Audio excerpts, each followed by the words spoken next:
Welcome back. Have you ever wondered what really happens behind the scenes when you hit execute button to run a SQL query? It's not magic. It's a well-designed series of steps that transform your request into data you see on your screen.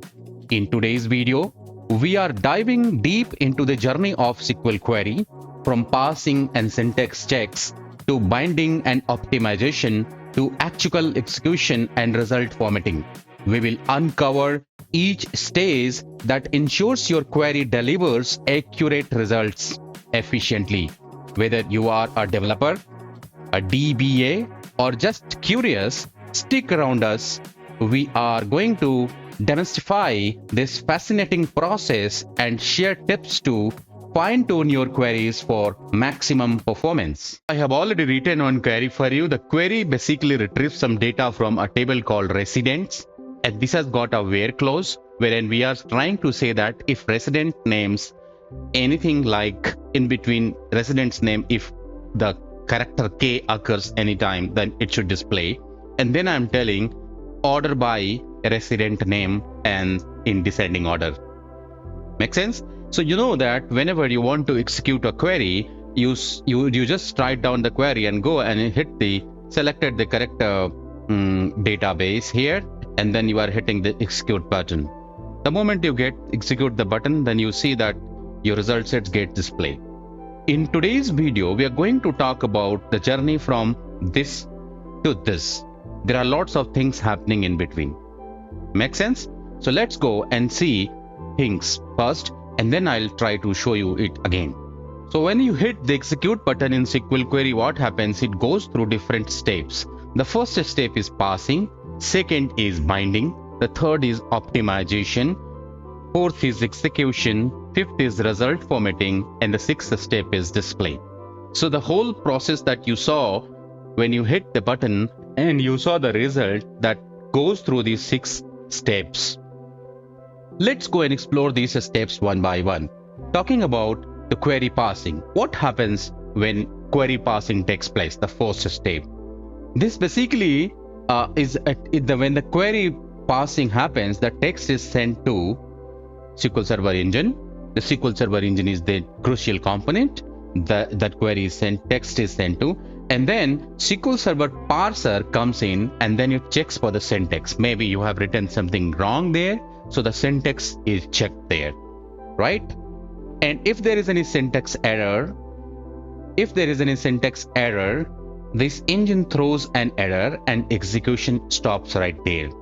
If there is no error, then it moves ahead. And what happens? If there is no error, then a tree is prepared, which is called as a parse tree or query tree, which represents the logical structure of the query. So how does it look? It looks like this is a select statement which we have right now seen some times back.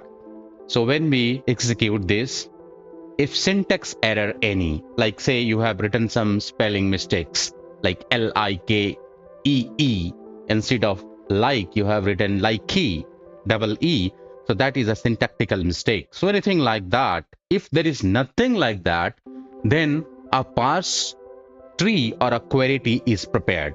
So you can see this is a parse tree or query tree. This basically tree contains all the data and in hierarchical way, wherein all columns are here, from, and which table, where, and conditions, and like that. So basically the engine is basically going to prepare this tree, and if there is any error that is found, then the error occurs and the execution stops there. Make sense? The query, if there is no error, parse tree or query tree is prepared. If there is any error, the execution stops. So this is about the first step. Talking about the second step. Let's talk about the second step. What happens in query binding? So in query binding, this resolves all objects name. So you have database objects name, like you have table, we have let's say columns and all those, if any procedure, if any function, any database object. So basically once you are writing query, it may consist of all these. So it tries to resolve the references. If you have mentioned anything that is not the part of database object, so it should check that. So actual binding happens when SQL Server checks if tables, columns, functions, procedures exist in the DB or not. This also verifies the permissions are also there to the DB objects, because when the DB objects are created, you can actually set the permissions for a specific set of users. So if the user who is trying to execute this has the permission to that DB object or not. So this is also checked at the same point in the same step. And finally, if everything is checked and found everything is fine, it is then validated query tree is prepared. So like we have seen the one tree, now the tree is validated and it is called validated query tree, and all the references are verified and linked. So this step is a binding step. Hope this step is pretty much clear to you. Let's go and check the third step. The third step is query optimization. What happens in this step? So in query optimization, there is a component called query optimizer. This determines the most efficient way to execute the query. So there is a query that we have written can be executed in various ways internally. So there are something called plan that I'll be talking about little today in this session, in this video. So basically based on that, it decides which is the best way to execute the query. So multiple execution plans are generated. For one query, there are multiple plans are generated, and these are evaluated based on if you have any index on the table, what are the statistics available. So statistics are also updated and created every time on database objects. So what are the statistics, condition, join condition, and predicates. Let's say we have used like there. So likewise, what sort of predicates that you have used. Based on that, multiple execution plans are generated, and the best execution plan is selected out of that to optimize the query. Make sense? The optimizer selects the execution plan with the lowest estimated cost. So the plan which has got lowest estimated cost is selected for execution or chosen for execution.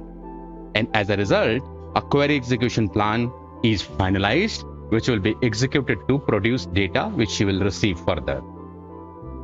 This is an example of query plan. You can see when you go and try to execute your query, you can actually enable query plan. I will quickly show you how to do that. Let's go and check. So in SQL Server Management Studio, this is your query, and there is an icon here, include actual execution plan. You can enable it, and then you hit the button execute. You see that execution plan gets created here. You just can check and what is the execution plan. This gives lots of detail out there.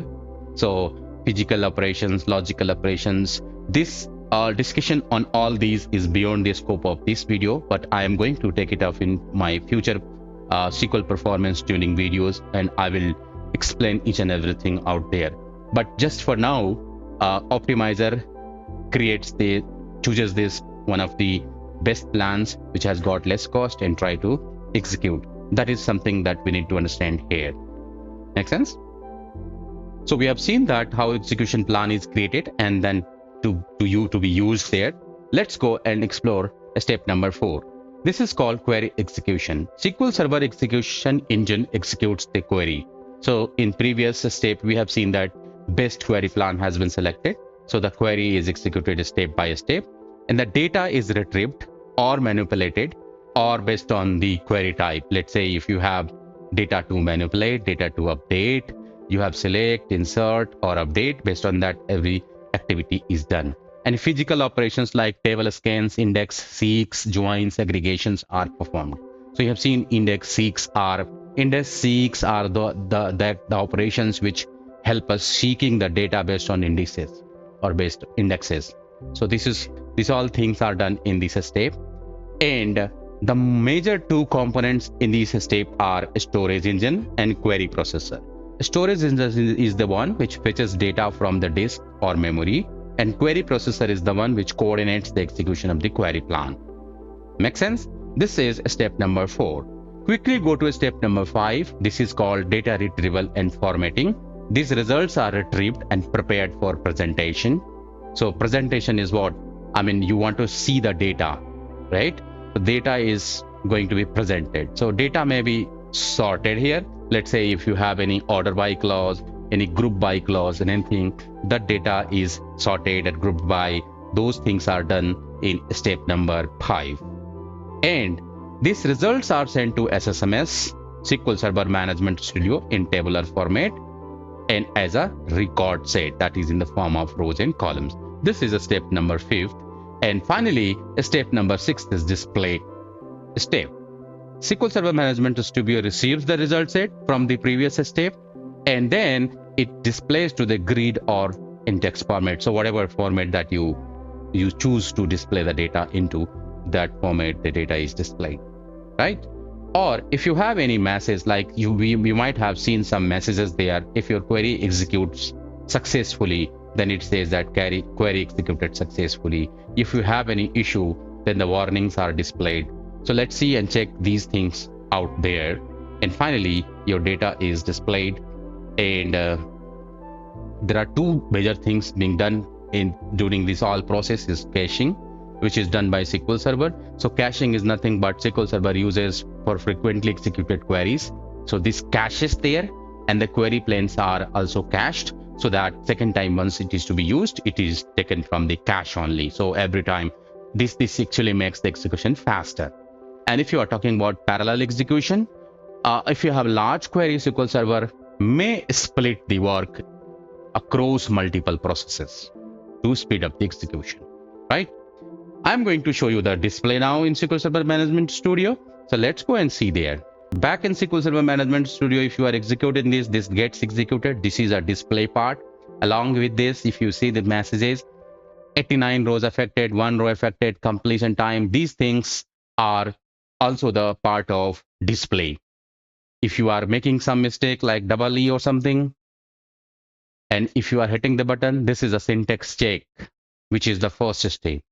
So with this, I am pretty much sure that you are now well versed in all those 6 steps which are involved when you hit the execute button to execute a query and you see the display result. If you found this video helpful, don't forget to hit that like button, subscribe for more high quality technical content, drop your question in comment, and I will be happy to answer them. See you in the next one. Bye bye.